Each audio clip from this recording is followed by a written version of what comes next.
Неисчистени канали, ниви полни со вода. Ваква е сликата во Кочанско поле пред самиот старт на новата сеидба со ориз. Состојбата е алармантна, иако надлежните и понатаму продолжат да се однесуваат незаинтересирано. Под знак прашалник ќе се стави новата сеидба.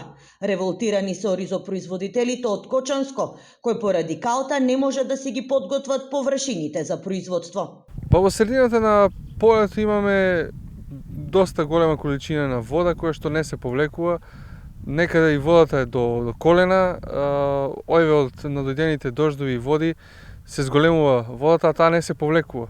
За да се повлече треба да се ископаат каналите. Каналите се досува, не очистено. Водата не може да оде. А луваме со тоа и така натаму. То значи дека не може да влезат трактори? Да, тачно е. Трактор може. Не може да одат, пропаѓа, а одвод нема. Канали тоа се е запушено, надено, од лани стоje, неисчистено. Што да кажеме друго? А пари тражат.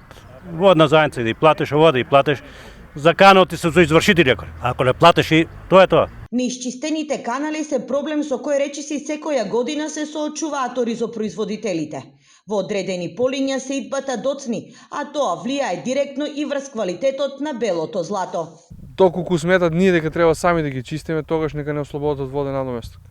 Тогаш ние сами ќе си обезбедиме багери и машини и сами ќе чистиме. А не може, јас себе, например, ќе дадам само за пример, плаќам околу 500 евра годишно за воден надоместок, а немам ниту една вада ископана. Е упропастено све.